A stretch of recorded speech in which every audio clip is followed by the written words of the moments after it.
Welcome to Nightlight. Step away from the mainstream and gather around as we enlighten the world and our realities and travel this cosmic journey we call life.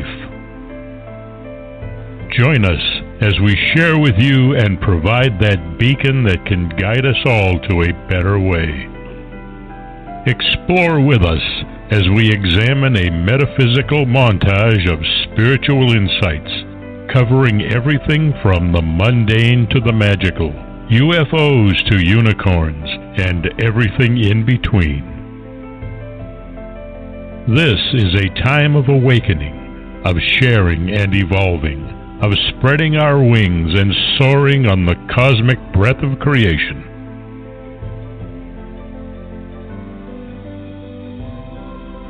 Come and join with other light-minded spirits as we weave our lights together to seek understanding, enlightenment, and, with a little luck, some wisdom.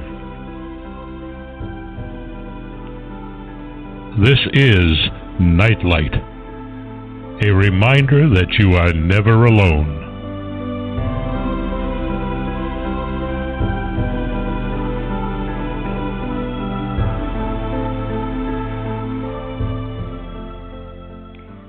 Welcome to Nightlight, everybody. So glad that you could join us. I want to thank Ken Quiethawk for his amazing intro, as always. Do seek him out on the internet because he and his lovely wife are Native American storytellers, and their craft is one that everybody should be aware of and experience because it is very magical and a unique way of preserving history.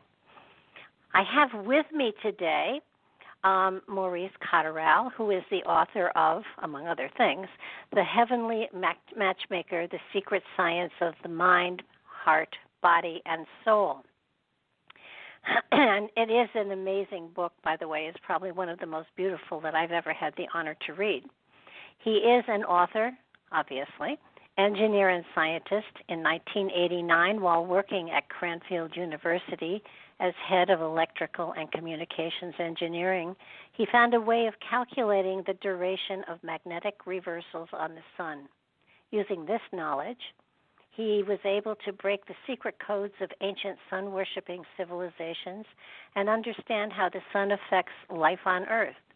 He's written 11 books, including 7 international bestsellers, 3 museum pieces on ancient sun-worshipping civilizations, science and spirituality, and several scientific papers. Excuse me. It's pollen season, folks. His unique decoding process reveals amazing pictures from archaeological artifacts and explains the spiritual mysteries of life, why we are born, why we die, and why this has to be.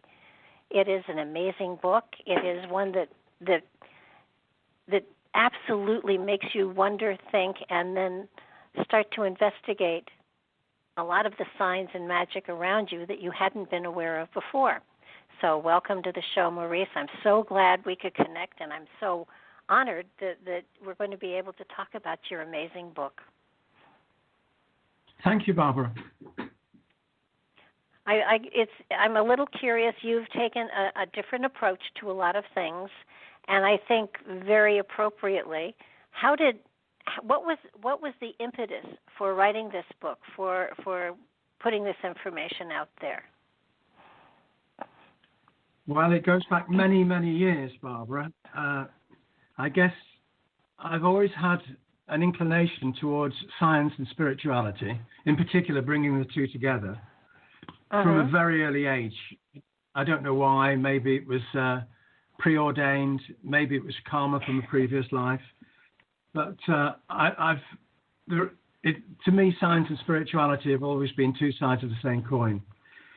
Now, I guess when it first started for me, I remember around the age of about 9 or 10, I used to keep pigeons where I grew up in Manchester.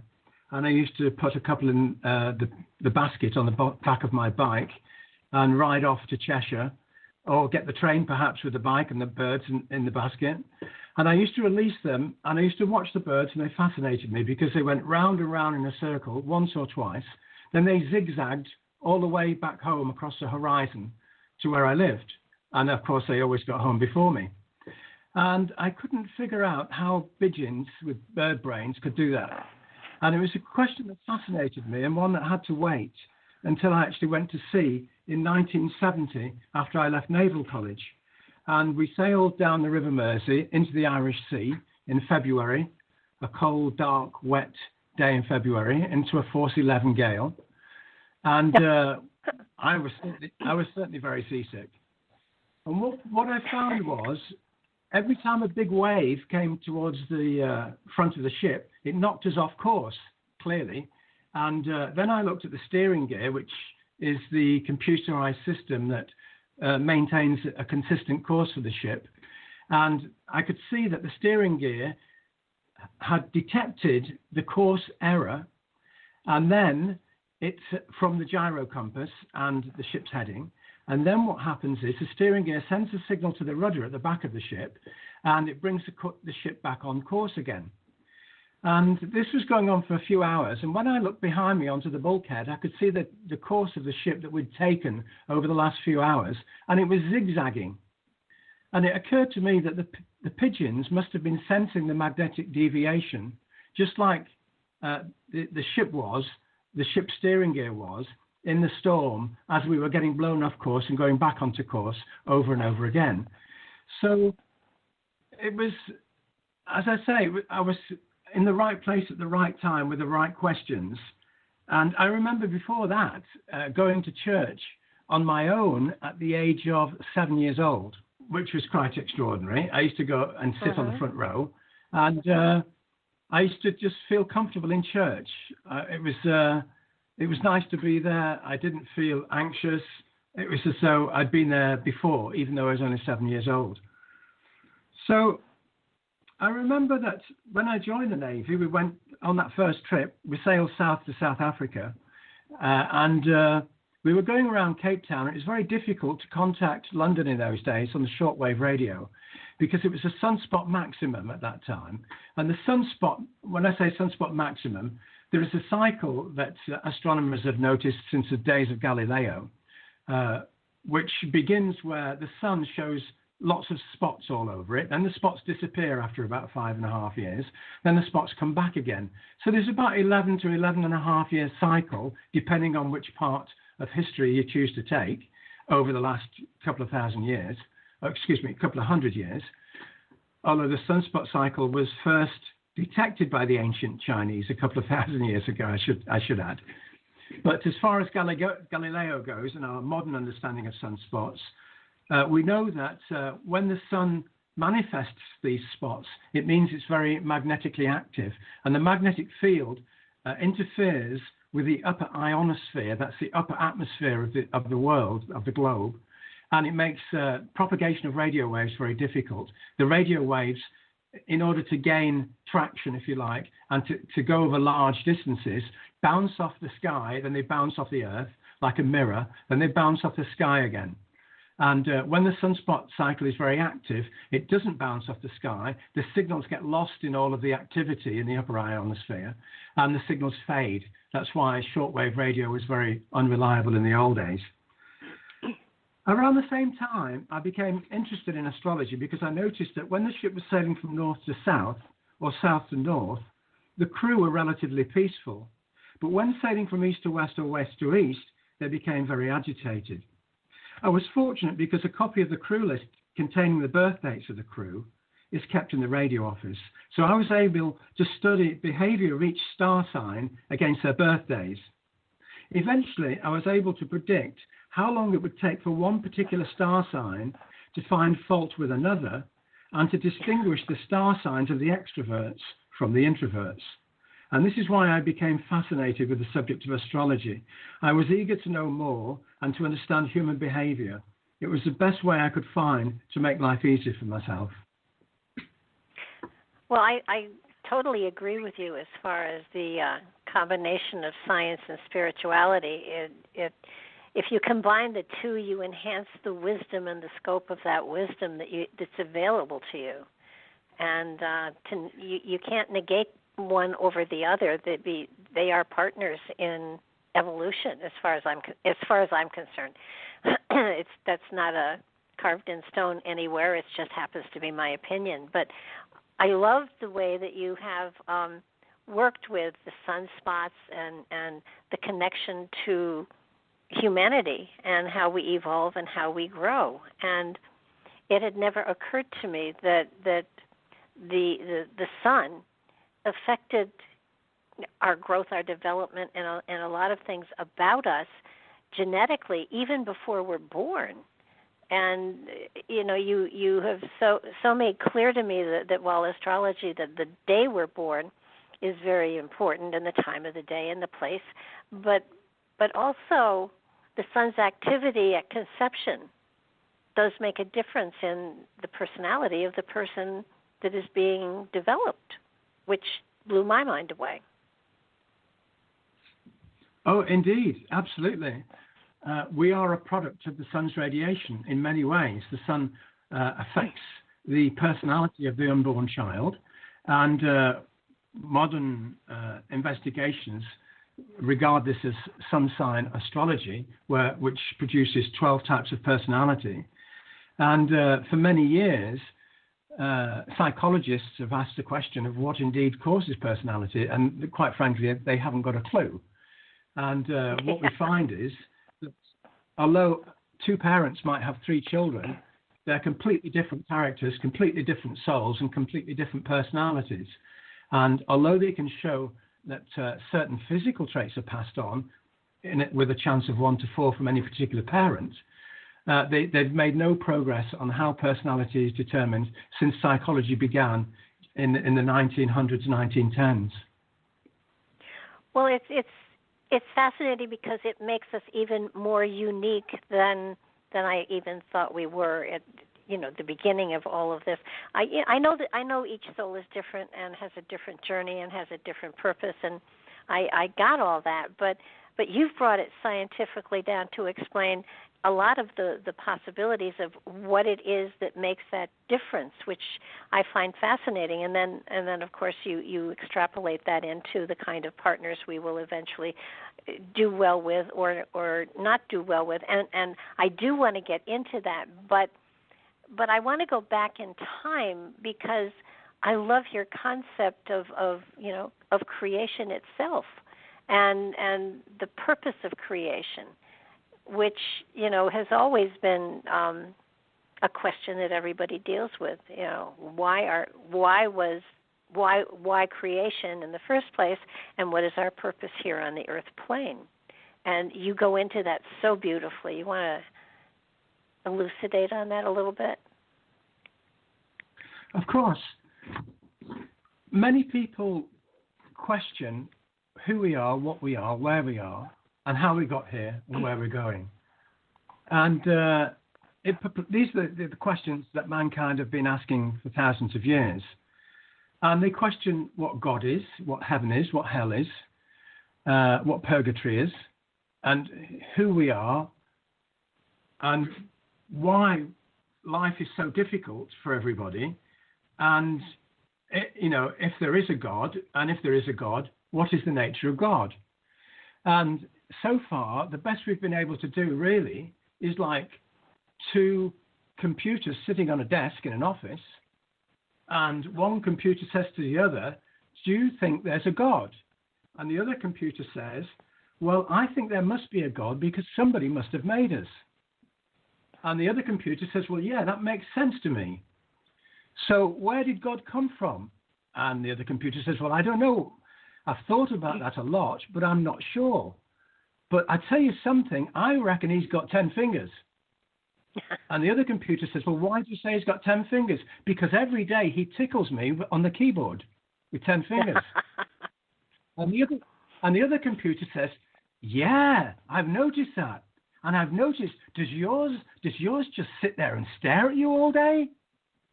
And the other computer says, yeah, he stares at my screen all day. I think he's a bit weird. And so this is the sort of conversation mankind's been having for thousands of years without any scientific input at all. The fact is, whoever made us and whoever made the computers can never figure out who made them because it's beyond our ability. Now, one of the problems with ability, and we talk about intelligence, is that there is no such thing as intelligence, and I'll come back to that in a few minutes. And the reason I say that is because if you look at, for example, a swallow, a little bird, flying through the branches of a tree at 100 miles an hour, logically and reasonably and rationally, it is not possible with a creature with the size of brain of a pea, like a swallow, to make such complex calculations so as not to collide with a tree. It's not possible. So you have to say, well, if the bird isn't flying the bird, what is flying the bird? And clearly, it's God inside the bird who moves at the speed of light, who's flying the bird. So now we start to get into inquiries from each of the world's religions. And if you look at the Hindu religion of India, the Bhagavad Gita, their holy book, states quite categorically, God is light. Well, today we know that light is electromagnetic energy. It's a vibration. But in Buddhism, Lord Buddha was said to be the illuminated one, the one filled with light. And in Christianity, Jesus is shown with his head surrounded by light. So, okay, now we're going down a scientific path, and let's accept what these ancient civilizations believed, and let's suggest that God is light. This gives us a starting point for our inquiries in the hope that we can figure out what God's all about. So, God is light. Light is electromagnetic energy.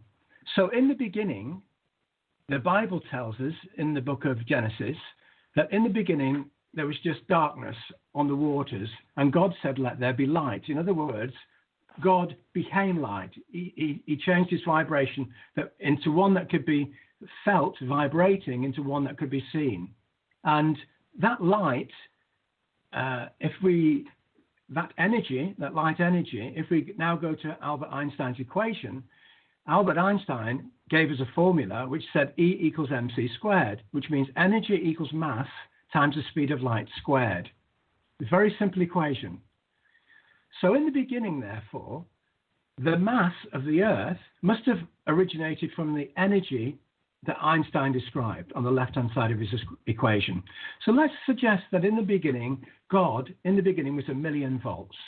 1,000,000 volts of energy on the left-hand side of the equation, E. Now, if you take something to the right-hand side of the equation, well, hang on a sec. If you, the only known mechanism of growth in our universe, in our world, the only way I can get bigger beyond my 5 feet 10 inches, beyond my 12 stone in weight, is to have a baby. And the only way I can get bigger, more genes, by having a baby, the only way I can do that is to throw away a sperm. The only way a female can have a baby is to throw away an ovum, which each of these seeds, if you like, contain chromosomes. So when an apple tree wants to grow, the only way an apple tree can grow bigger into another apple tree is by throwing an apple away. So what becomes clear is that the only mechanism of growth in the physical world is through sacrifice. Through sacrificing a piece of ourselves, we can become bigger. So now if we go back to God, and let's say he was 1,000,000 volts, in the beginning he must have sacrificed a piece of himself. Because we know in the Bible it says God made man in his own image. So if we can only grow through sacrifice, then God could only grow through sacrifice. Which tells us a problem that God's got. God can do anything except grow, which is unfortunate, because more God is more love, and more love is more good. So it would be wonderful if God could grow. So what God wants to do is to grow. So in the beginning, he threw, from his 1,000,000 volts, he threw, let's say, 100,000 volts away. Those 100,000 volts went to the other side of Einstein's equation. Now, when you throw something away across an equation, you've got to change the algebraic sign. So if he throws 100,000 volts away and it crosses the equation, it must become minus 100,000 volts, which is the opposite of the 900,000 volts, which remains on the left-hand side of the equation. And then what happened was the minus 100 volts, with the speed of light, turned into what physicists call the Big Bang or Big Explosion, from which the universe that we know of, all of the planets, the stars, the trees, the plants, the fish, the human beings, all life, the rocks, everything was created from that transitional period, from that Big Bang. So, what we notice here is that if God is on the left-hand side of the equation, and he's 900,000 volts positive, then everything, and he's in heaven, by the way, God lives in heaven, then everything on the other side of the equation must be hell, because it's negative. It's the opposite of God's voltage, which is positive. So everything in the physical world, which began with minus 100,000 volts, must be hell. That includes me, the rocks, the trees, the planets. There are no exceptions. Everything in the physical world must be hell. So now we've got heaven and hell. So now we have to ask the question, how does God grow? Because he hasn't grown so far. He's gone from 1 million volts to 900,000. Well, when the universe began, certain physical phenomena begin to transpire. For example, we have time, and with time we get evolution. And with evolution, we get animals mutate from, if you like, chimpanzees into human beings, and we get more and more intelligent. And so what happens then is that when two human beings get together to make a baby, the sperm enters the egg, and the sperm and the egg start to create a voltage. As the cells multiply, they develop a voltage from 1/millionth of a volt each to 2/millionths of a volt, to 2,000ths of a volt, to 2 volts. And as the cells get more and more and more, and they bind together through molecular activity and so on, the human fetus in the womb develops a voltage. Let's say that voltage, for example, is minus 4 volts on the body of the fetus in the womb. Well, that minus 4 volts, then it wishes to become complete. Everything in the universe wishes to be neutral. Nothing in the universe wants to be positive or negative. If a room is hot and you open the window, the room tries to get cold if it's colder outside. If it's cold in the room and you open the window, the room tries to get hot. Everything tries to equalize in the universe. So the baby the fetus at minus 4 volts rips plus 4 volts away from God, because God is the only source of energy in the universe. So the minus 4 volts rips plus 4 volts of God, and the fetus acquires a soul. So the baby then becomes minus 4 plus 4, which is 0 volts, and that's what we call a human being, which is a half body, which is the devil, and a half soul, which is God, electromagnetic energy. So then the baby is born after 9 months, and the baby comes into the world. Now, clearly, God still hasn't grown. He lost 100,000 volts. Then he lost 4 volts. Now we have to go back to the scriptures. And what Jesus said is, if you love your neighbor, you will go to heaven. And of course, this is because we live in different worlds. In the physical world, if I give you $1 and you give me $1, excuse me, then it would appear in the physical world we can't get something for nothing because they cancel out. In the intellectual world, if I have an idea and you have an idea and we exchange them, you finish it with 2 ideas and I finish it with 2 ideas, which means we can get something for nothing in the intellectual world, in the metaphysical world. Taking this a stage further, in the emotional world, if I love you and you love me, I can double my voltage. So my voltage will go up to, say, 8 volts. So when I die, my voltage, which began at 4 volts, but during my lifetime has increased to 8 volts, will leave my body. It will have enough voltage to leave the Earth's magnetic field and gravitational field and return to God. So God grows by 4 volts. So mankind is a conduit to facilitate the growth of God, and more God means more love, which is more good. And that's what the universe is all about. Wow. beautifully put. And it just it makes a great deal of sense. Now, you've got this growth process, and in your book you speak of, which I thought was fabulous, miracle makers, and miracle makers coming to Earth to carry wisdom and energy forward in time. And so where do the miracle makers come from? I mean, they are for the most part, well, in the case of Jesus, the incarnation was magical. Are all of the miracle makers in your book, are they beings that were sent from God to enhance the wisdom, the understanding, the knowledge of humanity? What is the purpose of the miracle makers and their journey? And you're talking reincarnation here. So what was the original miracle maker? Exactly. What we see with the miracle makers, for example, Jesus, is that when he died, he came back to earth. He was reincarnated, which tells us that it's possible for us, or at least it tells us it's possible for Jesus to reincarnate. If we go back to our analysis of the voltage, if our voltage goes up during our lifetime, we go to heaven. What I haven't mentioned is if it goes down. Now, if I hate you during my lifetime, my voltage will go down. I won't have enough voltage to escape from the Earth's gravity or the Earth's magnetic field. So what will happen is my soul will leave my body, and it will look, on my death, it will look, if it's gone down to 2 volts, it will look for a 2-volt body to reincarnate into.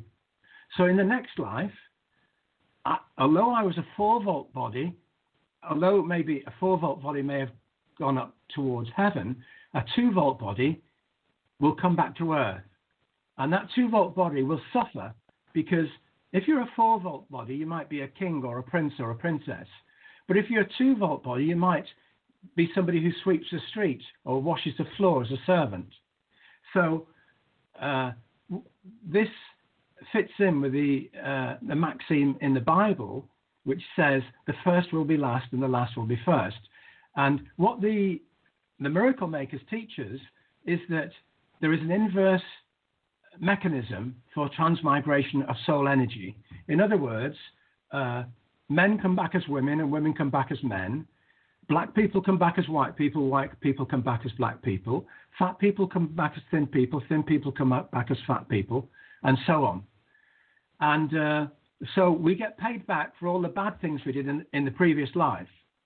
So when we're a high voltage person, we push around the servants, and the servants suffer. And the servants begin to question what they're doing here on earth because life is very unpleasant. And they say, why are you pushing me around? What have I done to you? So the servant develops empathy and other good qualities, whereas the rich person who doesn't care about the poor person develops bad qualities.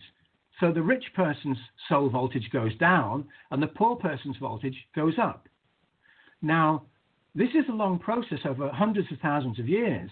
I say if you've got 4 volts, you might get to heaven. But of course, you won't get to heaven because in order to get to heaven, you have to reach like about 100 volts. It's like being in an elevator in a very tall building. In one lifetime, you go up to 4 volts. The next lifetime, you go down to 2 volts. In the next lifetime, you might go up to 5 volts. Then in the next lifetime, you go back to 1 volt.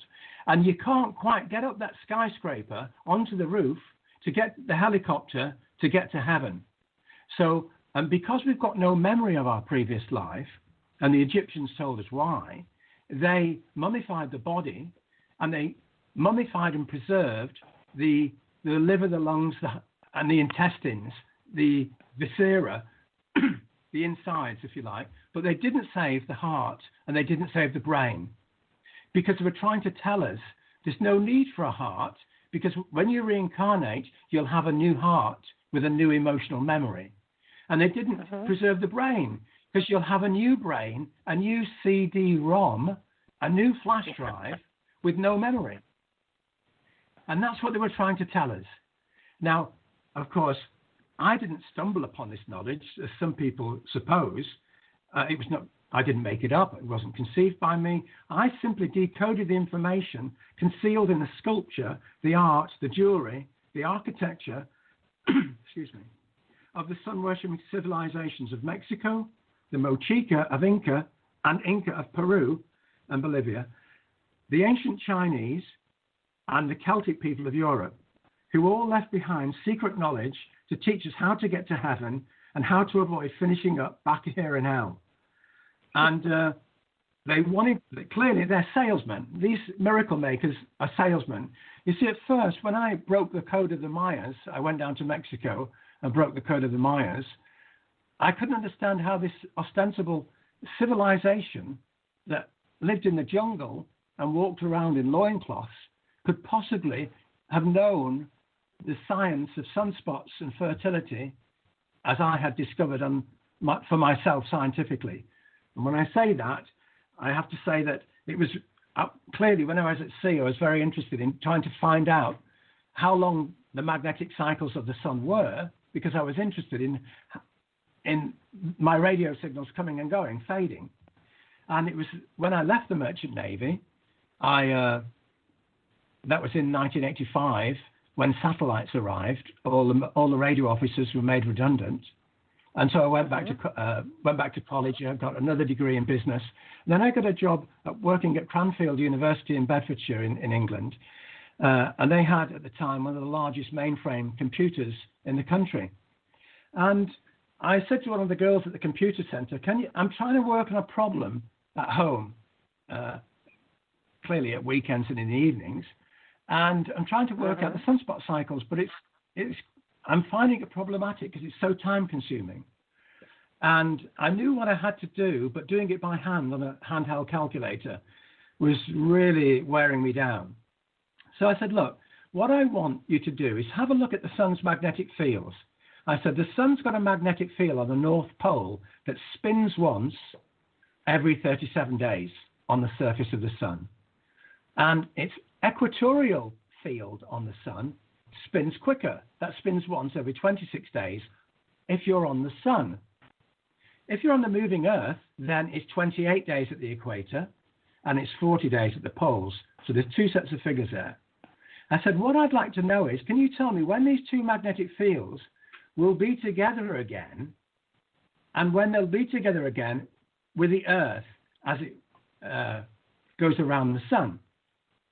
So she said, that's not a problem. I said, well, I know it's not a problem initially when you think of it, because if one is rotating every 37 days and one is rotating every 26 days, then they're going to be together every 26 times 37, which is 962 days. And if the Earth goes round once a year, then the North Pole of the sun, the equator of the sun, and the world will all be together after 962 years. I could do that in my head. But I said, it's not the answer. Something else is going on, and I can't quite understand it. So can you write me an algorithm that can show these two mixing together so that I can analyze it and find out what's going on? She said, fine, no problem. Just 2 or 3 days later, she came back. She said, that'll do it. She said, how long do you want me to run the program for? I said, no idea. Just leave it. Switch it on Friday night, and we'll come back Monday and see if there's anything there. So I came back Monday, and there was paper all over the computer room floor. And I said, okay, it's gone beyond 962 years, and I can see they're all together at 962 years. My question is, have they ever been together before that during this period? Is there a lower common denominator that I can't detect?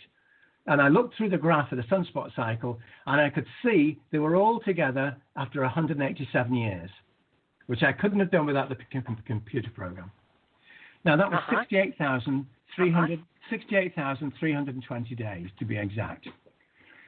So then I did more analysis of the sunspot cycle, and this took probably 2 years because one or two things didn't make sense.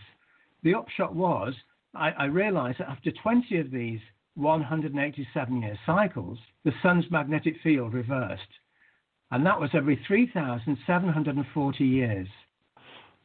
Now, that's 1,000,000 366,040 days. And then I found out that number was not only revered by the Maya of Mexico 1,250 years ago, and don't forget I'd worked this out on the computer, but they encoded the number into one of their treasured artifacts, which I call the Sunshield of Monte Olban. It's an 8-inch disc made out of gold and turquoise, and it has sunspot loops on the outside. It has 4 arrows going through it, and when you break the code, you come out with exactly the same number as a sunspot cycle. So what this means is that the Maya, 1,250 years ago, were more intelligent than we are today with our computers. So this made me scratch my head for a long time, and I thought, how can this be the case? And then one morning I woke up, as I often do, first thing in the morning, after having ideas all night, when God's been running around your head all night.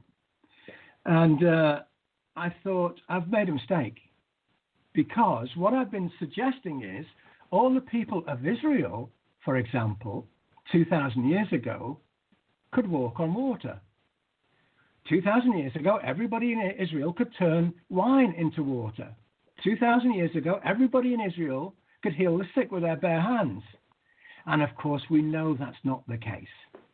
What actually happened was one man could do all those things, and he was what we call a miracle maker, Jesus.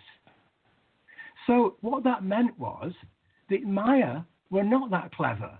It meant that one man, the leader of the Maya, was clever, a miracle maker, and his name was Lord Pacal. Now, Pacal is very similar to Pascal, which is a Roman Catholic Christian word for Easter, and it's derived from the Eastern word for the Passover, which is Pasach. So Lord Pacal was trying to tell us he was the man who died at Easter.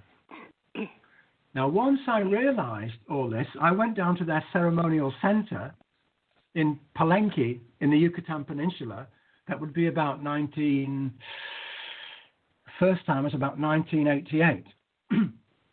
And I looked at the pyramid of inscriptions where Lord Pacal was buried. And they discovered his body in 1952. The Mexican archaeologist Alberto Ru found a secret stairway inside the pyramid.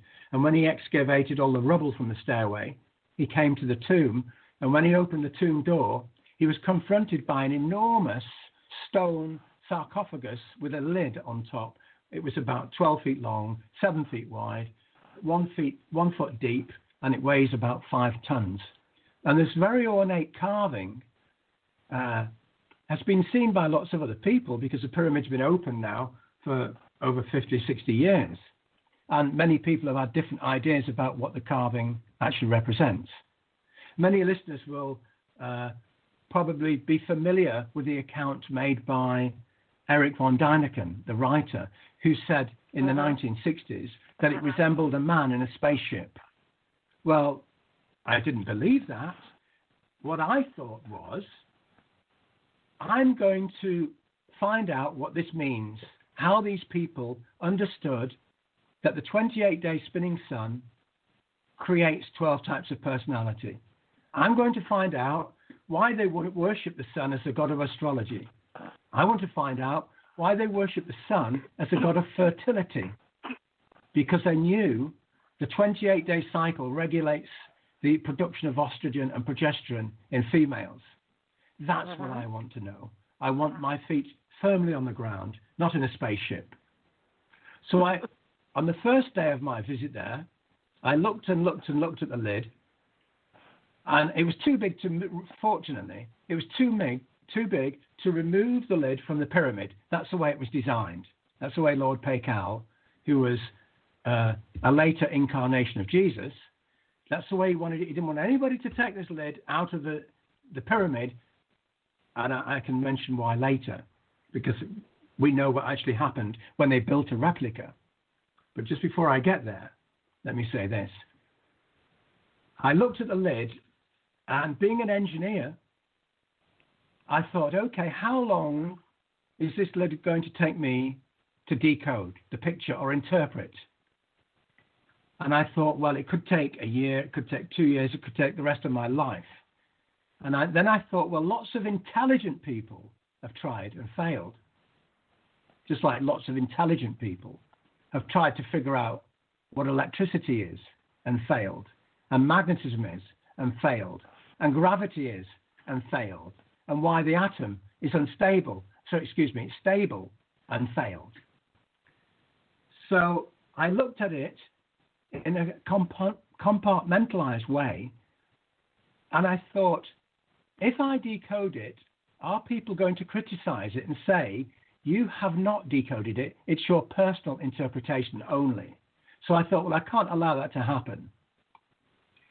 So I looked at it, and it suddenly occurred to me that 2 of the corners were missing. So there's a piece of limestone, it's like concrete, off each corner that had been chipped off at 45 degrees. It looked like with 2 chisels. And I thought, well, hang on a second. I better reevaluate my intentions, because if I spend 10 years decoding this lid, then some skeptic is going to come up and said, you haven't decoded the lid. You couldn't possibly have decoded the lid because 2 of the corners are missing. So at best, you might argue you've done 95%, but unless you find those corners, you can never claim to have decoded what you set out to do. So I thought, well, given that, I've got to find the corners. Now, I was aware of the Maya philosophy. It believed that I am you and you are me. And it said that what is good is what is bad. What bad becomes good and what's good becomes bad. We live in an inside-out, upside-down, back-to-front world of wonder. So again, I thought about it and contemplated it, and I thought, well, if the corners are missing, the corners are not missing. They are there to be found. So I took all the information home with me, and it was about that time, I mean, I was very fortunate, again, perhaps it was serendipity, about that time, 1988, the first colour Xerox photocopiers arrived and were available to the public, because I had to make hundreds and hundreds of copies of this carving on the lid. And I noticed 1 or 2 marks on the lid. For example, one of the corners would have carried a code. It had a code of 5 dots, like a cross, 1 in each corner and 1 in the center. And I knew that because there was a similar code halfway down the other side of the lid, which wasn't missing. It was there, which made me suspect that the one that was missing in the corner with just 3 dots, that's 1 at the top, 1 at the bottom, 1 on the right-hand side, in the 3 corners, if you like, would have resembled the good one with 5 dots had it not been hacked off and was missing. So then I decided to take a photocopy of the lid on a transparency and take the original drawing, put the transparency on top, and when I put the missing corner on top, the missing code became complete. The 2 half crosses completed 1 cross. And then I noticed at the other end, when I moved the transparencies apart slightly, there was a magnetic loop marker on the other missing corner. And when I moved the transparency apart, 2 magnetic loops appeared. So it was quite clear to me that I had successfully completed the first hurdle in the decoding process. I could not decode it without a transparency. Now, of course, skeptics would argue, but these people didn't have transparencies 1,250 years ago. No, because they were far more intelligent than we are. They had 2 hemispheres of the brain, a left-hand hemisphere and a right-hand hemisphere. And what they did was, if you like, they opened their left eye and stored the image, the carving on the lid, in their in their right brain, because there's a crossover inside the brain. They stored the right-hand image from their right eye in the left-hand side of their brain. And then the brain overlaid the 2 transparencies and revealing secret pictures. So I discovered how to break the code. Now, I then found by using the transparencies on the border codes, which are all around the lid, there's 25 different squares or codes with patterns in them. When I used the decoding process, I finished up with 25 different pictures, 25 different gods of the Maya of around 700 AD, which is when Lord Pacal died, approximately. Mm-hmm. So I then realized that after studying more and more, I haven't decoded one of the pictures yet from the inner lid, don't forget. So far, it's taken me about 6 months. Then I realized that these pictures around the outside of the lid, that run all the way around the outside, the perimeter, was a list of contents to a book. And that there were 25 stories in the inner lid, that's the inside of the borders, that corresponded to the pictures in the outside of the lid. And then, once I realized how to decode it, they taught me how to decode it step by step. And the first picture took me about 10 months to figure out, because I had to make the design, turn the lines into grey instead of black, because there were too many lines. Then I had to color in certain areas, and there are millions of combinations to coloring in. And then when I found the right colors, I found the first picture, which was a bat flying towards us and a bat flying away. And then I found the other 24 pictures. But the first picture took me about 10 months to find, working 10 hours a day, 7 days a week. The next picture took about 4 months, working 10 hours a day, 7 days a week. The third picture took about 2 months. And eventually, after about 10 pictures, I got it down to about 3 hours per picture. I could decode a new picture every 3 hours by putting the transparency onto the original and moving them around in a circle. I could come out with different gods of the Maya and different stories. And these stories told us everything we've discussed so far. For example, that we are soul energy. They told us what God is, what heaven is, what purgatory is, how to get to heaven, how to avoid coming back to hell.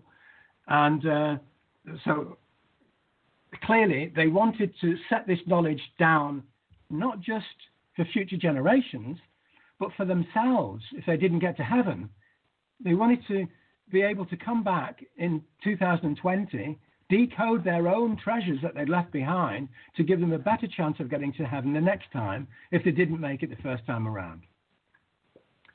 So, well, you know, so it's an amazing philosophy, and it makes a great deal of sense that through time, Spirit has left us signposts or indications through artwork more than words, because, you know, languages change and meanings of words change, but the pictures are literally carved in stone.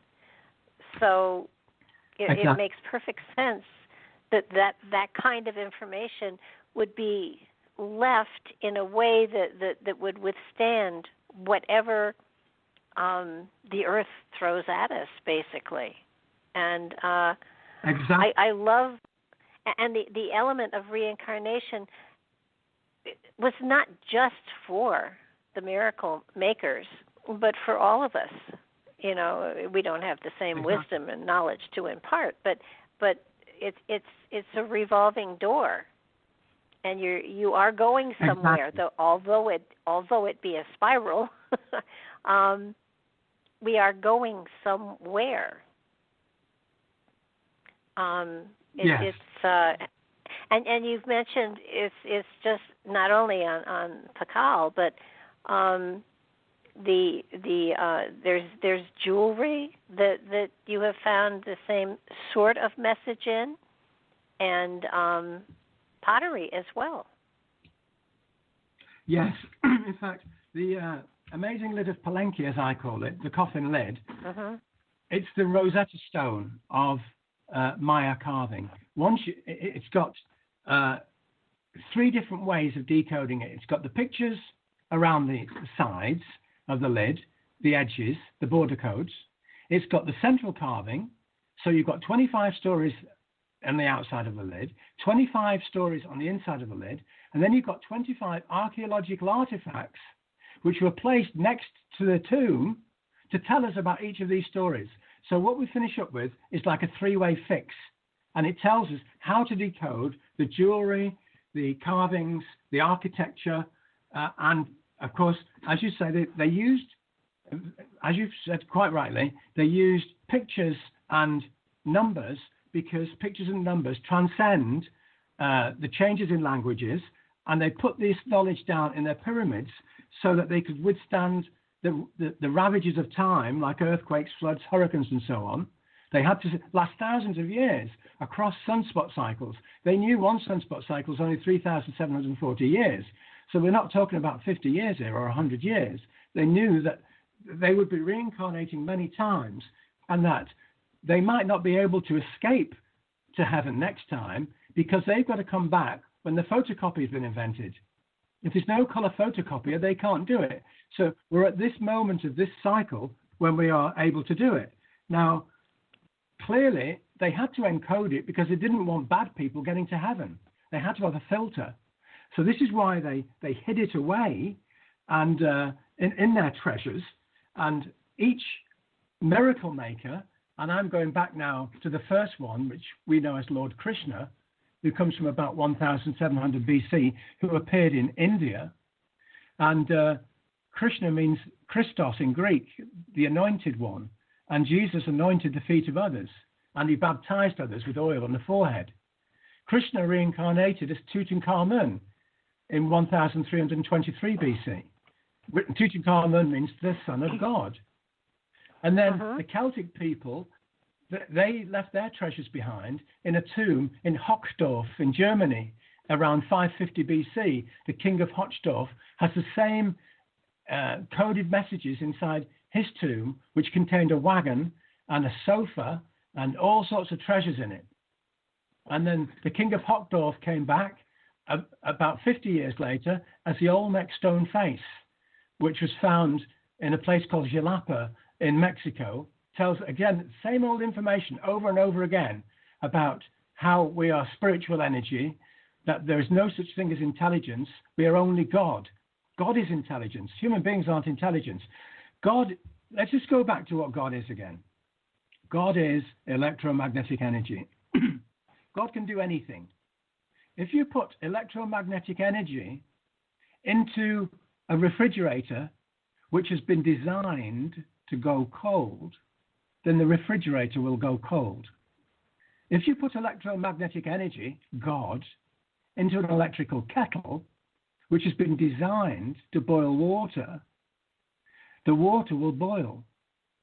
If you put God into a computer, the computer will perform calculations and connect you to the internet and do all sorts of wonderful things. If you put God into a human being, God will have wonderful thoughts. Good ideas come from God. Bad ideas come from the body. The body is the devil. God is the soul inside, which drives the brain, the intellectual body, the heart, the emotional body, and the soul, the spiritual body. It is God that is intelligent.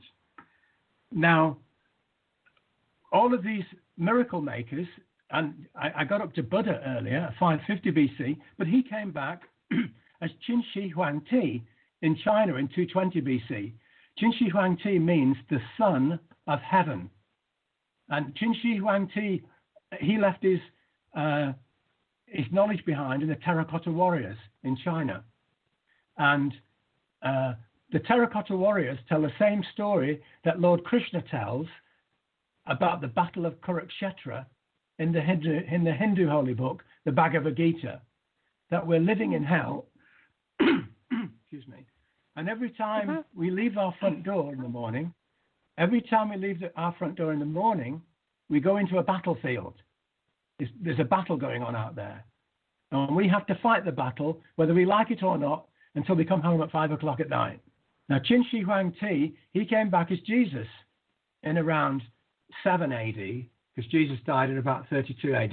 And he left all of this information behind in the Holy Grail, which is a cup which is today kept in the museum at Dublin. It's known in the Celtic collection as the Ardagh chalice. That's the name of it, Ardagh chalice, because it was found in a town off the west coast of Ireland known as Ardagh. And he kept he wrote down his treasures in another Celtic treasure, another very famous Celtic treasure called the Atara Brooch. These two treasures, the Holy Grail, the Ardagh chalice, and the Atara Brooch, are probably the most famous of all the Celtic treasures.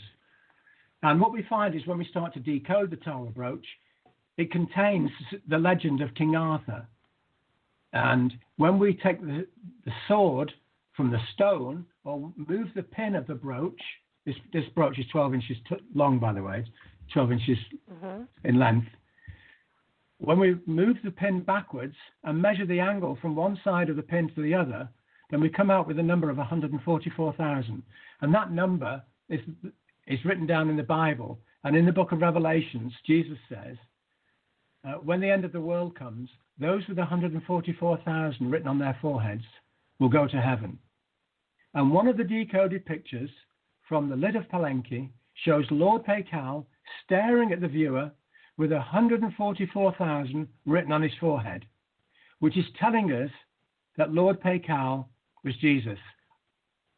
And on the last page of the Bible, Jesus says on the last page of the Bible, I, Jesus, am the bright and morning star. And all of these characters that I've mentioned were all said to be Venus, the planet of love, the brightest and purest source of light in the heavens. And Jesus then came back in AD 290 in Peru as a character called Veracocha Pachacamac, which means God of the world. He came back just 300 years after that as Veracocha, which means foam of the sea. Now, I couldn't understand why Jesus would call himself the foam of the sea. So I put my Wellington boots on and I went to the beach and I walked in the foam of the sea. And it occurred to me in the foam of the sea that I wasn't in the sea and I wasn't on the land. I was in between the foam of the sea. And yet my feet were wet, so I was in touch with the water. The land was underneath my feet, so my feet were in touch with the land. And the sun was in my face, and the wind was in my face. And only in the foam of the sea do those four elements come together, the earth, the air, the fire, the water. And in the tomb of Veracocha and Veracocha Pachacamac in Peru, which were discovered in 1989, by the way, on the northwest coast of Peru, there are the Veracochas, Veracocha Pachacamac and Veracocha, were portrayed as half man, half crab, a creature that lives half in the water and half on land. So they're telling us that they were the perfect being. They were in touch with the earth, air, fire, and water. They weren't one type of element like human beings are. We are astrologically either air, either earth, or water, or fire. And because of that, there are 12 bad types of people in the world, 12 bad types of personality. We're all bad, otherwise you wouldn't be here in hell. So we have to accept we're bad. Once we accept we're bad, we can iron out the defects in our character. And of course, we can observe the defects in other people's character, and that will allow us to have less pain. But of course, less pain per se is not the actual goal, because pain purifies the heart. So the more heart we get, the more pure we become. It's just that we can only take so much pain in so much time. And therefore we have to regulate the amount of pain coming into our bodies rather than having in fits and starts, which might destroy us. And there are several mechanisms in hell. For example, there is, now hell, by the way, there's two parts to hell, the physical world. We've got, in the center of hell, we've got the sun, the hellfire of the sun.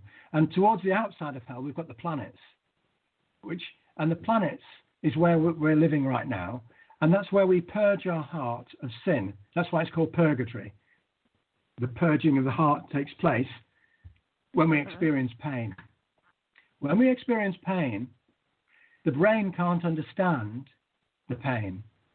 The heart, because we have 4 bodies, don't forget, we have the intellectual body, which is the brain, the emotional body, which is the heart, the spiritual body, which is the soul, and the physical body, which is the physical body. The heart is hurt by pain, and it cannot understand why. It becomes confused. It says to the brain, why am I hurting? And the brain can't explain why. The brain can't explain why you fell over and broke your leg. The brain can't explain why somebody stole your bicycle. So the brain asks the heart, interrogates the heart, and says, well, you tell me why you're hurting. What have you done to bring this about? And what happens is a discourse ensues between the heart and the mind. And just as a wet rag is wrung of water, when the brain interrogates the heart is purged of impurity. And so the heart becomes pure. And when the heart becomes pure of impurity, the soul can drain into the heart. So the soul becomes pure through the heart, and the heart becomes pure through pain. And this is why Jesus, in statues, when you see him, is always pointing to his pure heart. Now, in hell, there are several mechanisms, but there are 4 primary mechanisms. And these are pain, astrology, reincarnation, and time. Now, pain we get from insect bites and diseases and old age and earthquakes, physical catastrophes. They all bring pain.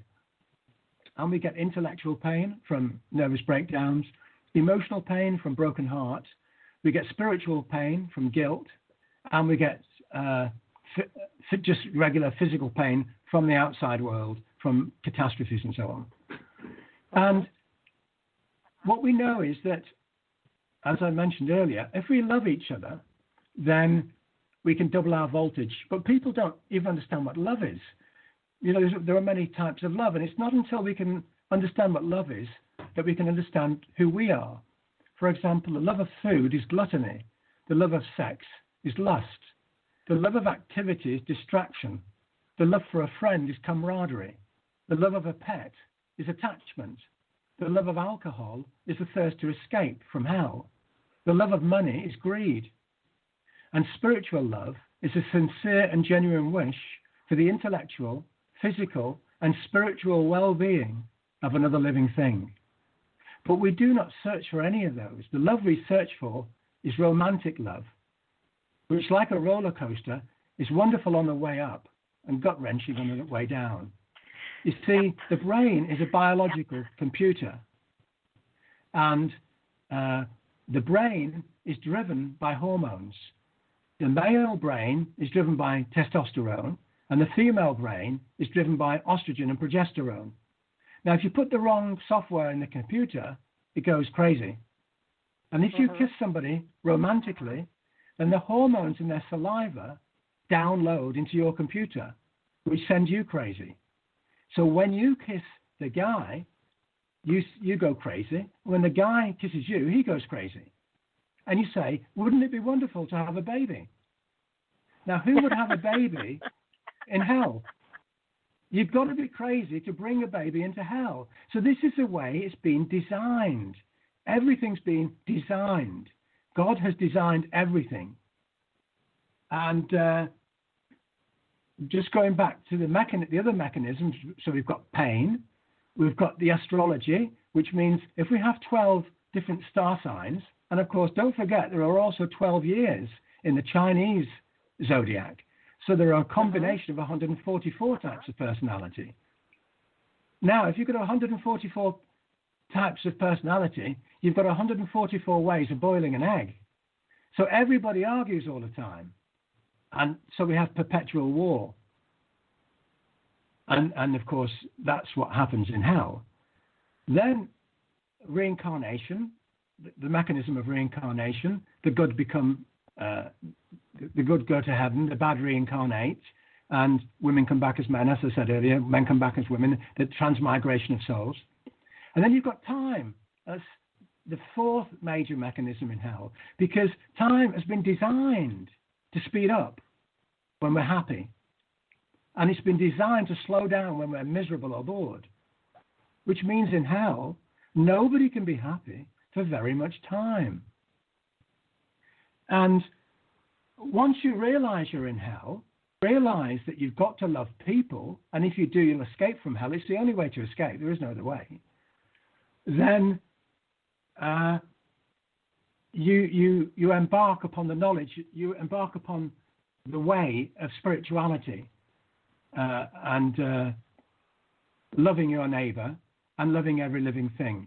And you have to remember that in hell, everything is illusion, as the Maya said. The word Maya means illusion. It's an ancient Sanskrit word. If you cut the grass and leave it, a week later the grass you cut off is gone because it never existed. Now,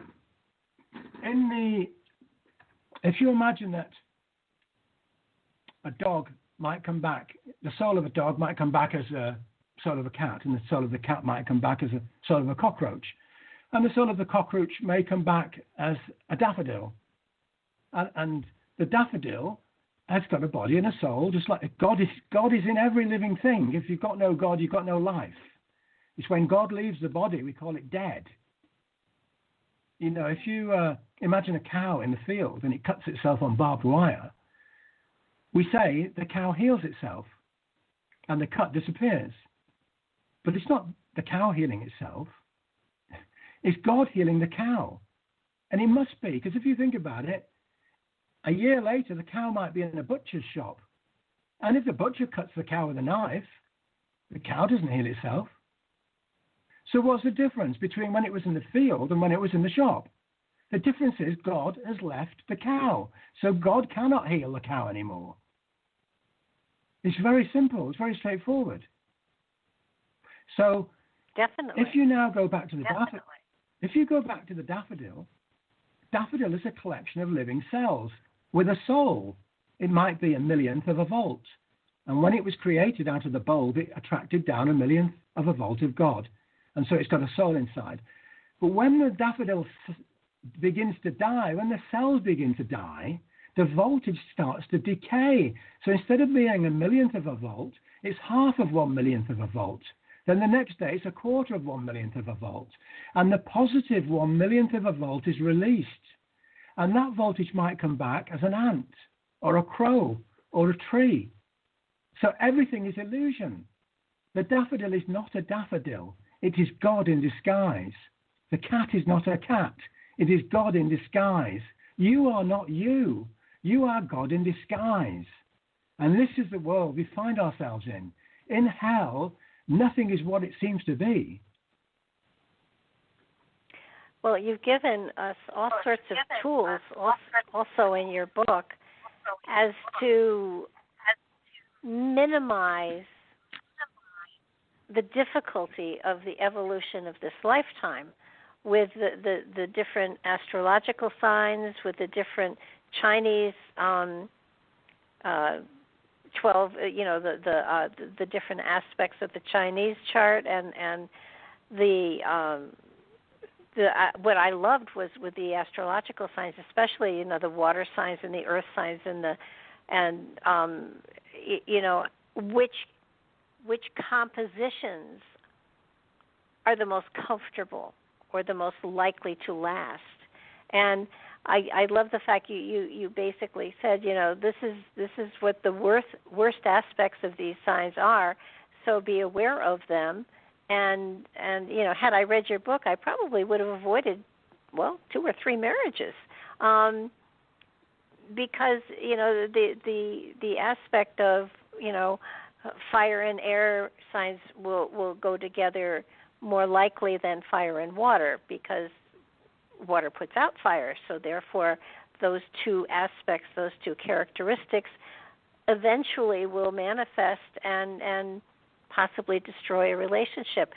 And you've done such a beautiful job of giving people the tools to understand how to intellectually pay attention to the kind of people you're surrounding yourself with, and understanding why you do that. It's an amazing way of doing therapy upon yourself and what you've been choosing in life, and why have you been choosing it that way, and is there a better way to go? Exactly. And one of the things that dismays me right now is the book's been banned by Amazon. It's been banned by the Freemasons. And because the Freemasons don't want you to get to heaven. They want to keep this knowledge for themselves. And what's happened since 2013, since my previous book, Future Science, Forbidden Science of the 21st Century was published, which has sold 4 editions in hardback, by the way, is that Amazon Web Services Incorporated teamed up with the CIA in 2013. Now, the CIA is the enforcement arm of the Freemasons, and they don't want you to have this knowledge. Now, those two signed an agreement worth $600 million for Amazon Web Services to provide data handling services for the CIA. They don't want you to know how to get to heaven. They choose to be the masters of hell, and they wish to control everything, especially knowledge. So, but you can get the book off my website, no trouble at all, and it doesn't concern me because, you know, Barbara, it's most extraordinary, but when I finished the book, I didn't realize that the stained glass window on the front of the book, on the cover, depicts an interesting character, and his name is called William Tyndale. And William Tyndale, he could speak about 12 languages, and in 1536 he translated the New Testament of the Bible and the first 5 books of the Bible, the Old Testament, into English. So King Henry banned the book and tried to kill him. So he fled to Belgium, but he was caught, and 2 years later, in 1538, they strangled him and burned him at the stake while he was still alive. Oh my gosh. Now, the stained glass window shows William Tyndale holding the sun in his left hand, blowing his breath onto the cosmos, creating the 12 signs of the zodiac with the earth in the middle. So clearly, his disciples, the disciples of Tyndale, knew the knowledge. They knew that the sun causes 12 types of personality. They knew that the radiation from the sun creates genetic mutations in the early fetus. And the only person who could have taught them that knowledge was William Tyndale. And the only person William Tyndale could have been to know that knowledge in 1536 was either God or Jesus, which means William Tyndale must have been the reincarnation of Jesus, which means William Tyndale came back to translate his own book, the Bible, from Hebrew and Greek into English so that it would spread a lot around the world and become common knowledge. And because it was banned, it sold more books than any other book that's ever been printed. Yes. There is that tendency. It's amazing that I do have one question. There have been 4 or 5 major mass destruction events on the Earth, according to what science,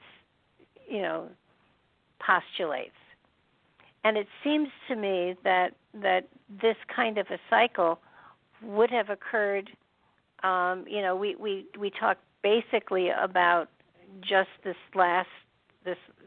since the last mass destruction, and yet this process must have been going on prior to that too. And lots of times I think that a lot of the artifacts that we're finding and discovering and wondering over possibly were here before the last mass destruction, and possibly the same information is related there, because this can't just be since the last, since antediluvian, since the last flood. This process must have been going on much longer than we actually have knowledge of. Absolutely, yes. It's been going on for hundreds of thousands, millions, perhaps even billions of years. The Maya and my own computerized calculations suggest that one complete solar cycle is 18,139 years, during which time the Earth's magnetic field reverses 5 times. And the 4 previous ages were referred to by the Maya as the age of earth, when the world was destroyed by volcanoes, the age of air, when it was destroyed by hurricanes and tornadoes, the age of fire, when it was destroyed by infernos, and the age of water, when it was destroyed by flood. And that we are now living in the 5th age of the sun. So we're about to enter the age of Aquarius now. We don't know exactly when it begins, because the age of Aquarius is based on the precession cycle in astronomy. And what happens is the world wobbles on its axis very, very slightly. It does a cycle on its axis every 25,800 years, approximately. And what that means is that the axis of the Earth points to one of the stars in the sky every 2,160 years. Now, we know that the last age was the age of fish, the Pisces, and that's when Jesus arrived.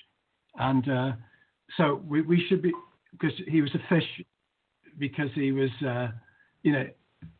it's just the fish, the shape of the fish is the shape of a Vesica Pisces, which is 2 overlapping circles.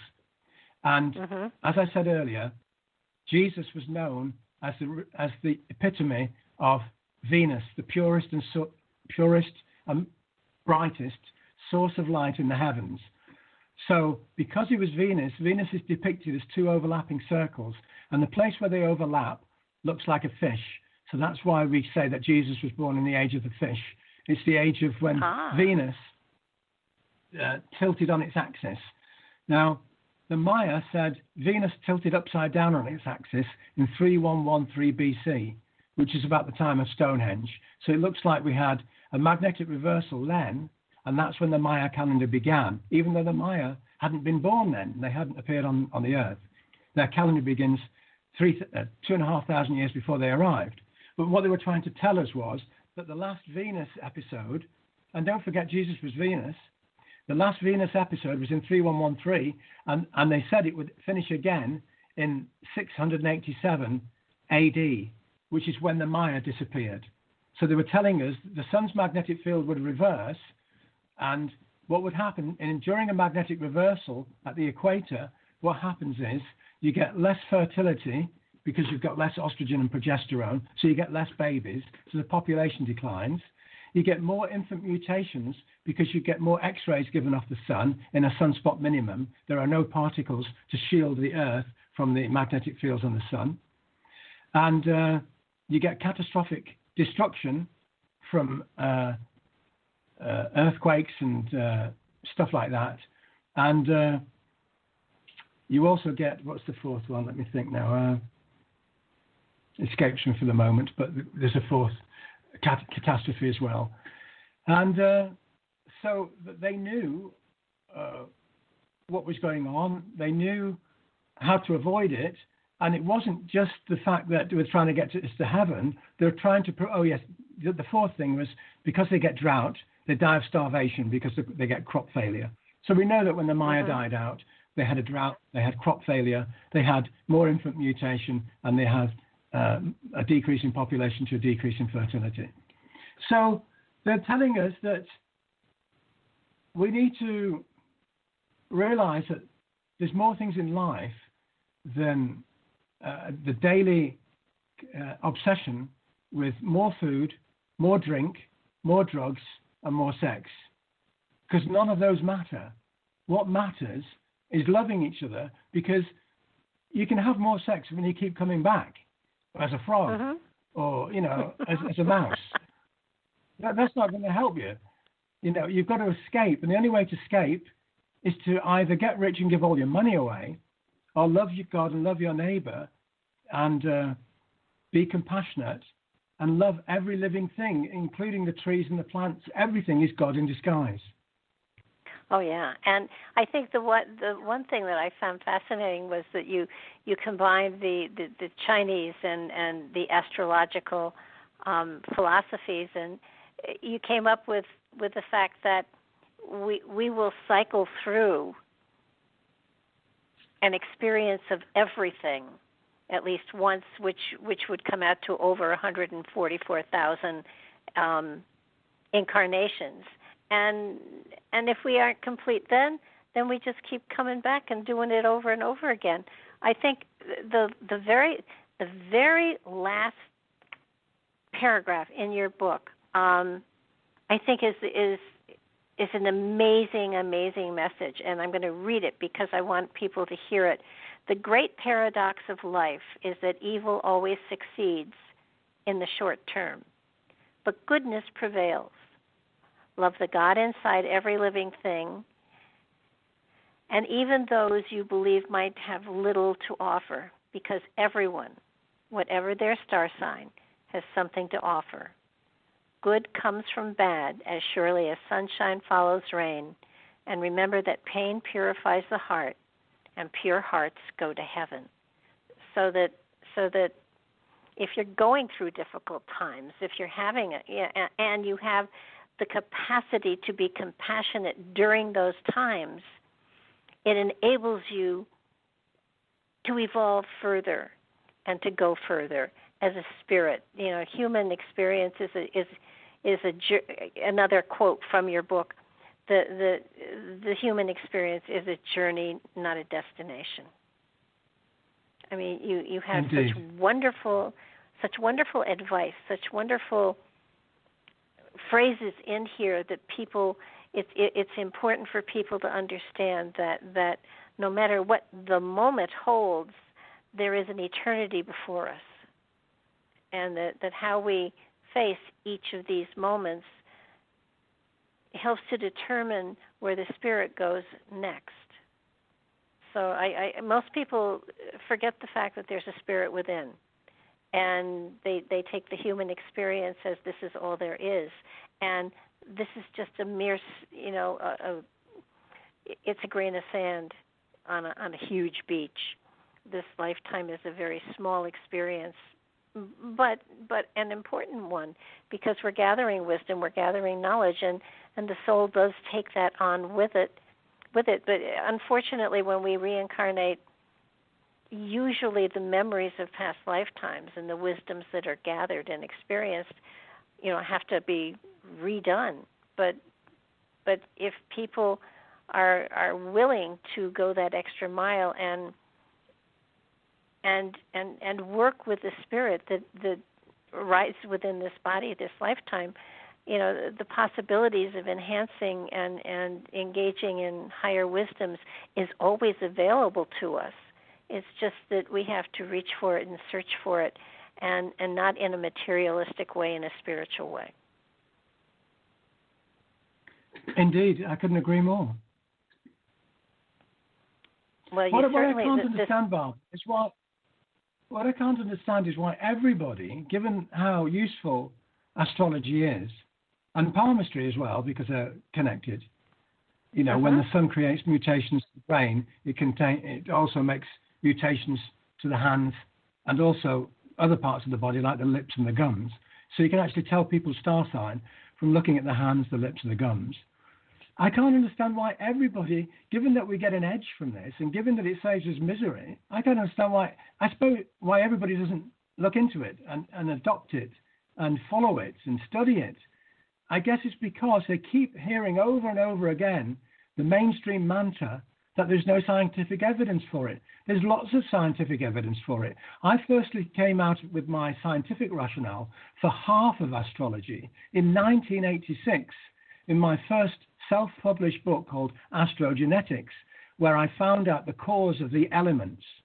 But I didn't find out everything about what caused personality. But in the Heavenly Matchmaker, the latest book, I not only go over my old work about the four elements of earth, air, fire, water, but I explain why some of the signs are fixed, mutable, and active. And I go into the cause of Chinese astrology, why there are 12 years. I go into why females menstruate every 28 days, why there is a 12-year cycle, that is to say, why females reach puberty 12 years after conception at the age of 11 years, 3 months old, and why they go through the menopause 4 12-year cycles after conception at the age of 48 or 47 years, 3 months old. These are all geared up from the sun. These are all regulated by the sun. And I have a friend this has so many spin-offs. I have a friend who's got retinitis pigmentosis, and which means you can't see. The rods and cones in the eyes don't replicate as they should, so you go blind. Most people are completely blind by the age of 30. He's still struggling on now, and he's about 66. And I asked him lots of questions about this some time ago. And he said, funny thing is, women don't get it until they go through the menopause. Women don't, even though it's genetic, they believe it's genetic, it's handed down in the family. If it's genetic, you've got a 1 in 4 chance of getting it. And he said, women don't get it until they're 48. I said, well, when did you get yours? He said, I got it at age 12. I said, but that's when your testosterone started to work. He said, yeah. I said, well, surely can't you see that the estrogen and progesterone is protecting the females from getting retinitis pigmentosis? I said, the females would not get it at the age of 48 if they took HRT. And the boys wouldn't get it at 12 if they took HRT. It's obvious. Now, why can't these so-called doctors, and I think reading the book, you know what I feel about doctors and specialists and people like that, these people who can't understand why objects fall to the ground and so on. I mean, you come up with, once you start to examine this information, it's not just old astrology. It's not just old, weird palmistry. We're talking about hard science that can save the lives of millions of people and restore the health of millions of people. And this is, I've looked where other people will not look because of the dogma of the day. They're afraid to look. Oh, you can't look at that. It's not scientific. Well, of course it's scientific. Astrology was the very first science. And until we, every time you switch on the radio or the TV, we get more and more nonsense from the scientific community about what they've just discovered, which in fact is all fake science. Every single thing they come up with is fake, whether it's gravity waves, whether it's anything you like, the Higgs boson, it's all fake to justify their existence. They haven't got a clue. They don't know what they're doing. They don't know anything about science. As Immanuel Velikovsky, the 1950s scientist, once said, we haven't, science is a ship which has not yet sailed far from the coast of ignorance. And that's exactly what we're mixed up in. We've lost our way. And scientists, when you think of how they have negated, prevented, and denied new evidence for something because they're stuck in their old ways. I mean, it's horrifying. And there are so many natural things that have served humanity for so very long that are being totally negated because they can't be replicated chemically. So, a cure can be naturally. There are natural cures that cannot be replicated with chemicals. So therefore, science denies their existence. Indeed, yes. It's quite a world we've created for ourselves, and well, it's hell. You've got to remember, Barbara, it's hell. This is how hell works. And every time you despair, just have a sigh of relief and say, this is hell. This is how it works. Nobody can change hell. This is the way it's been designed. If you could change hell, it wouldn't be hell, would it? If you could make it better, in my last book, Future Science, I discovered how gravity works. Now, I didn't do it. God did it. I woke up in the morning with all these ideas going in my head that I couldn't understand. I wrote them down, and it took a lot of study to try and get my head around what was going on.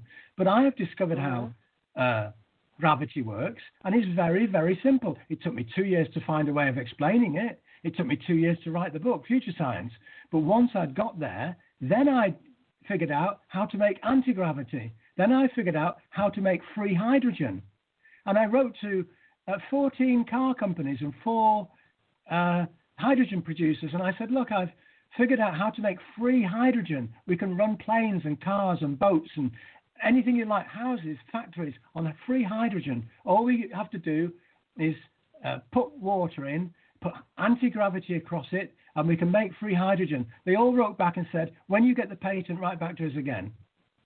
They seriously imagine that I'm going to pursue a patent with lawyers, with courtrooms, at the age of 68. I got better things to do in my life. I got to get to heaven.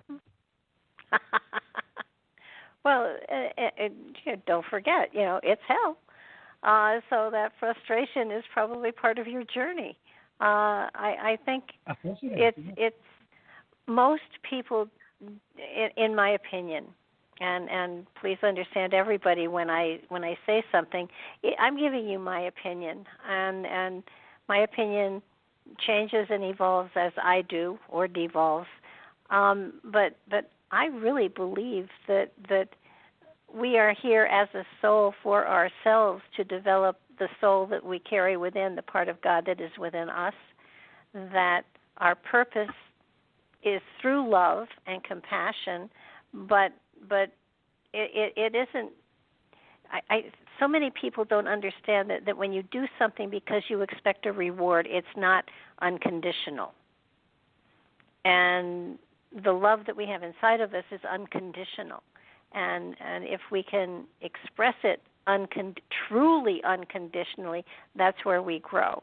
But if it's like, I'm going to be loving and compassionate because that's going to get me to heaven, forget it. You got a return ticket coming back here. Because love is not absolutely conditional. Yes. Well, the Bible and the Bhagavad Gita both say that every man has a right to work, but no man has a right to pay. And this is telling us that you've got to do what's in your heart. You don't do things for pay. And indeed, the Bhagavad Gita tells us, the Bible tells us if we love our neighbor, we'll go to heaven. The Bhagavad Gita tells us how to love our neighbor. And that's the difference between the two books. Yeah, that's true. That's true. I think, we still are in nursery school for the most part down here, or preschool or pre-nursery school anyhow. And when you look at society today and you look around at what's happening in the world, it's befuddling knowing how ancient our souls are, but then our souls are immortal and therefore timeless. So the soul has plenty of time to go through all this garbage, but it does get frustrating from time to time when you can see things happening and know that it's just not appropriate and know that no good will come of it, and yet it's like watching a train wreck in slow motion. You just can't believe that what's going on is going on, and all you can really do is take care of yourself, basically. And I mean, your book is phenomenal. It does give people a guidebook. It gives charts. It gives you ways of easing this journey for this lifetime and making it not only more comfortable for yourself but for those around you. And it is befuddling, old word, that so more people don't take advantage of it.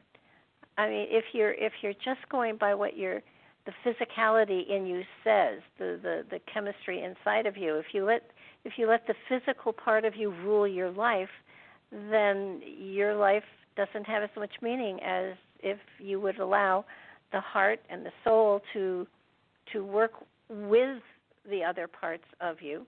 Doesn't mean you have to be a saint or live on a mountaintop and not talk to anybody. It's just a different way of approaching your life and a different philosophy with how you live your life.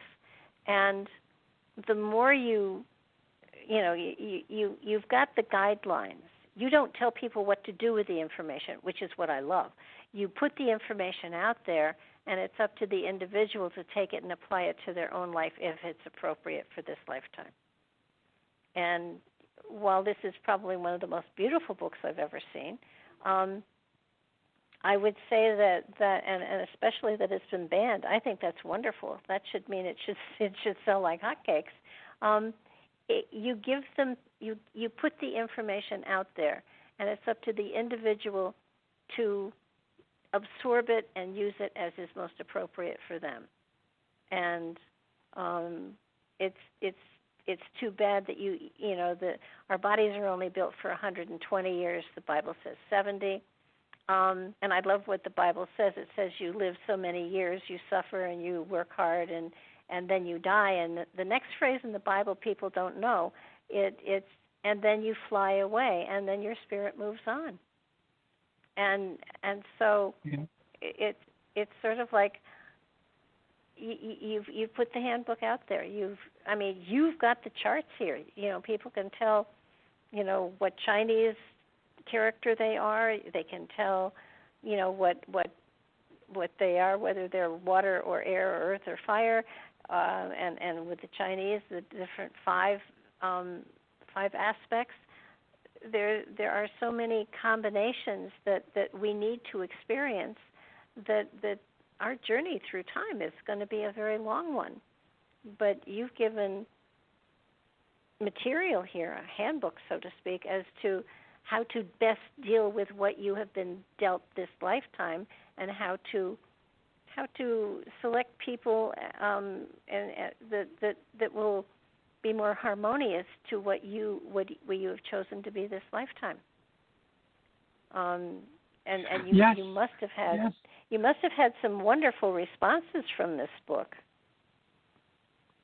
Yes, I have, Barbara, and mainly from women, females. Several have bought more than 2 copies. One person in Hollywood bought 4 copies.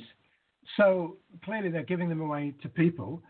And one of the things I should mention that I've not explicitly said is that, I do say it in the book, of course, 40% of the people who think they belong to one particular sun sign were either born prematurely or overdue, and they're not the sign they think they are. They're actually the sign before or the sign after.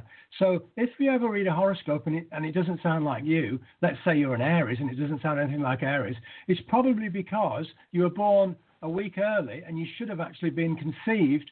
So you were conceived, but you actually came out a week later in Taurus.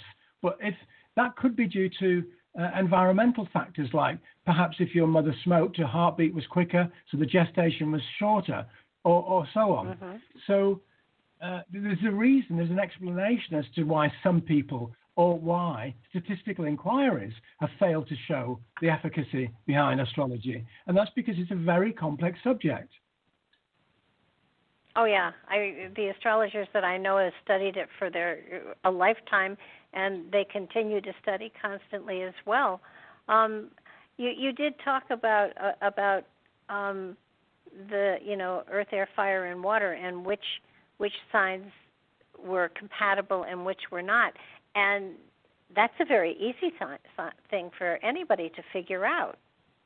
You want to go into that, because knowing what your sign is and finding out what other people's are, you know whether or not there is a blending or a merging, or if there's going to be conflict because of that aspect of them. Certainly, yes. As far as the elements go, earth, air, fire, and water, the way the ancients, the Babylonians and the Greeks interpreted this was that if you're an earth sign, which is one of the signs of either Taurus, Virgo, or Capricorn, then you will get on with water signs, which is Pisces, Cancer, or Scorpio. Now, Scorpio is Scorpio's the odd one out because it's not really a water sign. If you look at the water signs, you've got Pisces, which is the fish, which lives in the water all of the time. You've got Cancer, the crab, which lives on the water half the time and on the land half the time. So it's only half water. And Scorpio, the scorpion, never goes near water. So that's why Scorpio is the odd one out of the water signs. And that's why Scorpios, although Cancer and Pisces are very quiet, introverted, don't like parties, don't like noise, things like that, Scorpios like the nightlife. They like the fire. They like to run around the fire. They're attracted to Leos, for example, which they shouldn't be astrologically, but once you understand how astrology works, you can understand it. Now, just going back to the earth and the water, the way the ancients looked at this was the water flows comfortably in the riverbank. The riverbank and the water get on very well together. So that's why we say earth and water are made for each other. So an earth sign should team up with either a water sign or another earth sign. As for water signs, again, the water signs get on with the earth, except Scorpio. Now, Scorpio, because it's on the ground, on the riverbank, it can't see the fish in the water. It's too low on the ground in the grass. All it can see is a reflection of the sky in the water. So Scorpios almost never marry water signs, except perhaps Cancerians, because they're both covered in shells. The crab and the Scorpio can have a clanging old time. The Scorpion can't hurt the crab because it's got a scale, it's got a shell on it. So you do get Cancerian and Scorpio relationships, but you almost never get a Pisces Scorpio because Pisces is completely invisible to the Scorpion. Then if you look at the fire signs and the air signs, clearly a water sign won't get on with the fire sign because the water will put the fire out. And even Earth won't get on with a fire sign because very often you see a fire bucket containing sand. And if you throw the sand on the fire, it puts the fire out. So fire gets on with air. So you could say, well, okay, fire and air get on. Does that mean every fire sign will get along with every air sign? Well, yes and no, because the air helps the fire to burn. So you could say, yes, air will get on with fire. The trouble is the fire consumes the air and drains the air. And it's too much. Air signs are actually better off sticking together. Gemini should go with Aquarius, and Libra should go with Gemini, and so on. So although fire and air are compatible, they work together, one exhausts and consumes the other. Unlike water and earth, which when you get water and earth, good things start to happen, things start to grow. And generally speaking, unless you get floods and stuff like that, water and earth are very compatible in all situations. So astrology is very simple once you get your head around it. And as I say, there's lots of people I've met who think they're Gemini and they're not. I say, no, you were born a week early. You were never in a month of Sundays a Gemini. You're actually a Cancerian and you don't know it. And they'll say, well, what year am I? And I'll say, I think you're the year of the snake or whatever, or the year of the dragon. And that's what makes you appear to be a different star sign when you're not. And once you get to know the 12 types of sun sign personalities, that's starting with Aries at the spring equinox. That's when Aries begins. The first sign of the zodiac is Aries, the ram. And they're babies because it's like the lamb in the fields in springtime. When you get all of these associations in your mind, you don't have to think about the science. It becomes second nature. And when we look at the distribution of signs, and then this is how I proved how astrology works. If you look at the distribution of signs, it begins at the equinox when the daylight equals the darkness on March the 25th in the spring.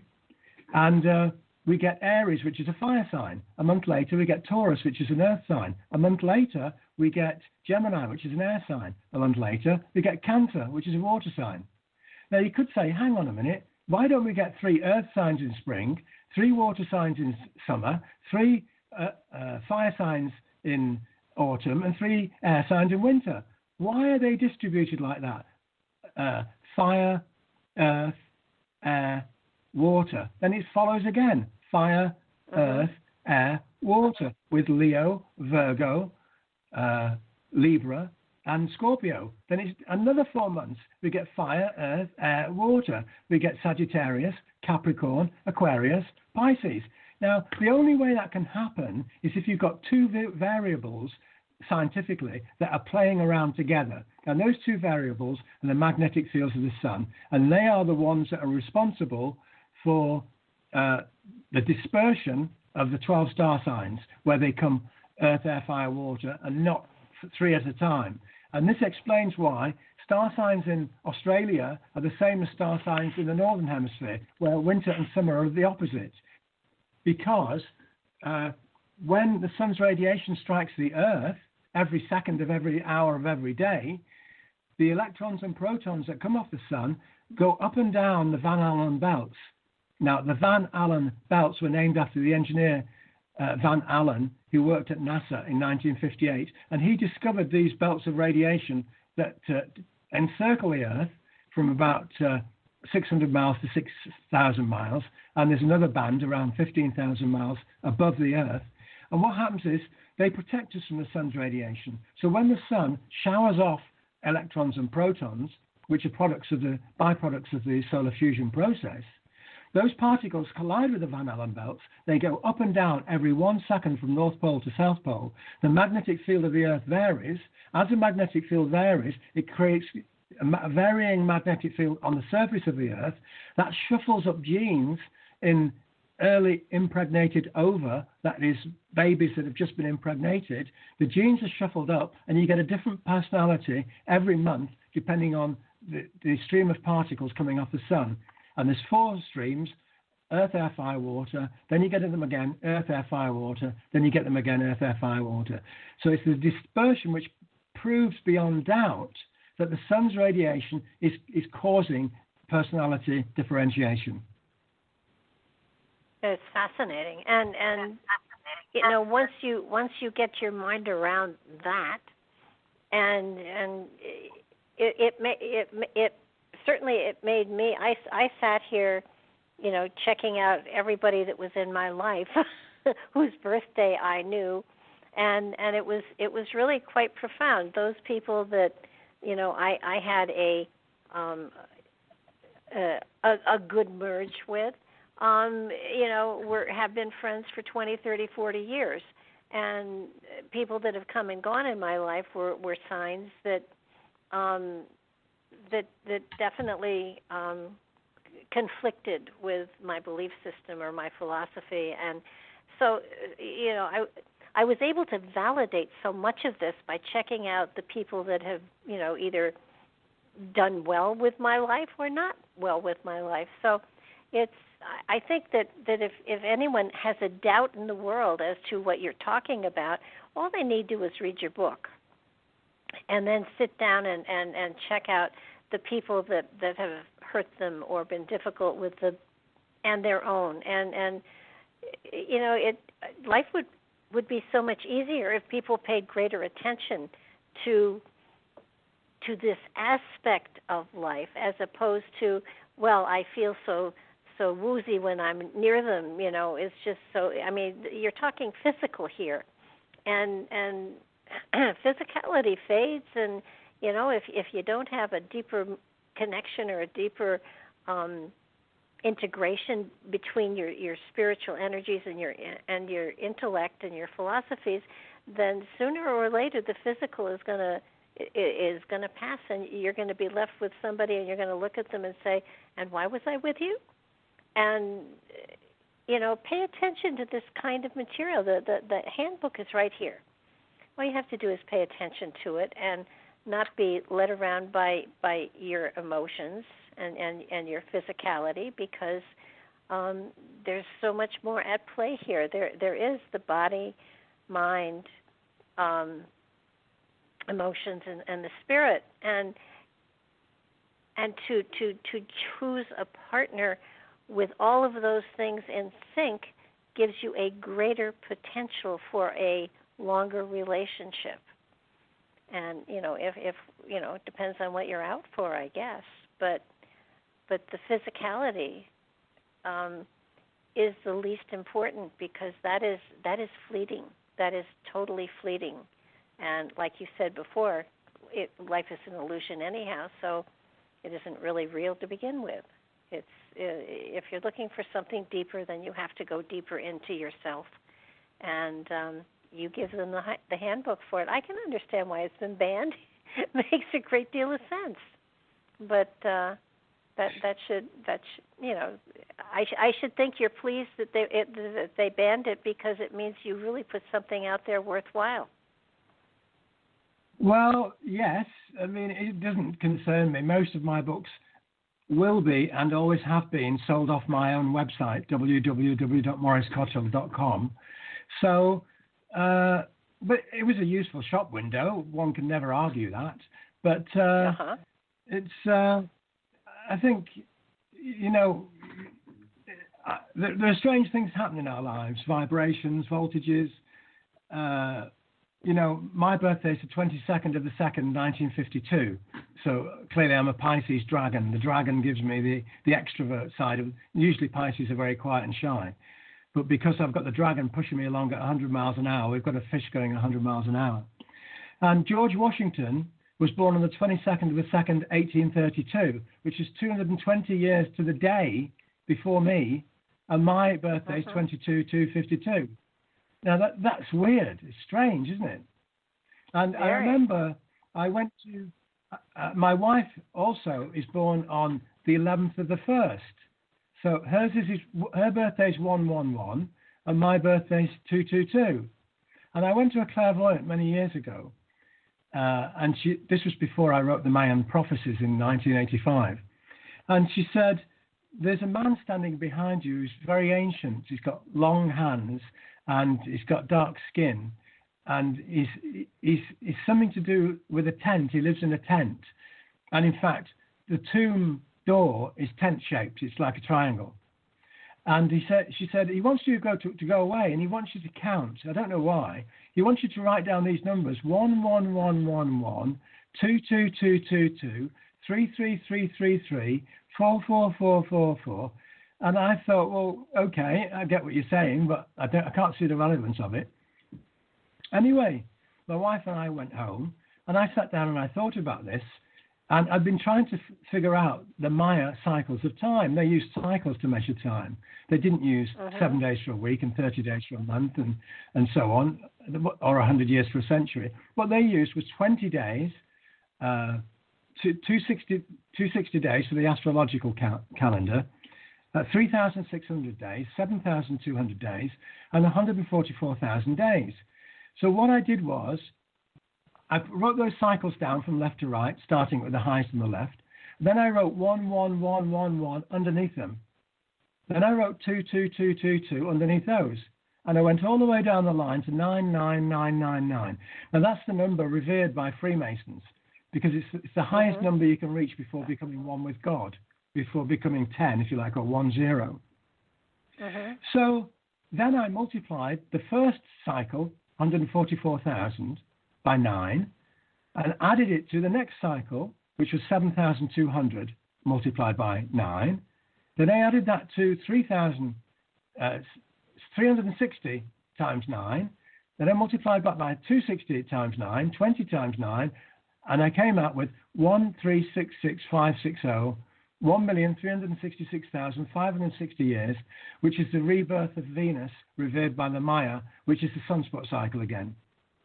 Wow. Now, you have to question, okay, the actual sunspot number on the Sunshield of Monte, Olban, 1366040, is 520 days different to 1366560. And that's because the Maya used Venus to calculate the number. 2,340 revolutions of Venus every 584 days comes to 1366560. So they didn't have a calculator or a computer, but they could count the revolutions of Venus. That way they'd know when the next magnetic reversal is going to come. Fascinating. But by the way, I'm a Pisces monkey. So oh, that's very good. That's very happy. I'm 3344. So yeah, no, it's like I said. That's an interesting number, isn't it? It really is. I should play it on the lottery sometime, but I have found that the only way I ever get money is by earning it, so I don't gamble. So. Yeah, me too. But that's a very good combination. That's a good combination. The monkey's very happy-go-lucky, and it lifts the Pisces, which can get a bit down now and again. Yeah, no, I have I consider myself very fortunate in that though life has had its ups and downs and its hurdles for sure, I wouldn't have changed a moment of it because it got me to where I am, and I like where I am. So it's all been worth it. I noticed that our time is running short, and I want to thank you so very, very, very, very much for spending time with us, and also for the gift of the book, because this is a book I will always treasure. It's an amazing handbook, and I've recommended it to as many people as I can, get to sit still long enough to tell them about it. You've given a great gift to humanity, and I would imagine you're still on your way to doing more. So I look forward to whatever comes next from you, because I'm sure it will be magical. Thank you, Barbara. It's been a pleasure. It has been a pleasure on my part as well, and I'm probably going to dive into your other books, so I hope I can talk you into doing this again someday soon. Sure, just let me know. I will certainly do that. And thank you again for being here. Thank you, everybody, for sharing your time, your energy, and your insight with us. And I really hope that you pay attention to what he has said, because it has a very mystical, magical, spiritual energy connected to it. And this is a handbook. And for those of you who want to take more control of your life, I suggest you find this handbook and take a look at it. It is a worthwhile purchase for sure, and the information is timeless. So good night, everybody. Thanks for being with us. Thank you, Mark, for bringing Maurice in. And we will be back Tuesday with Mark's show. So check us out there. And also check out the YouTube channel. And if you haven't subscribed already, please do so. We have wonderful stuff here. I would love to share it with you. Bye now.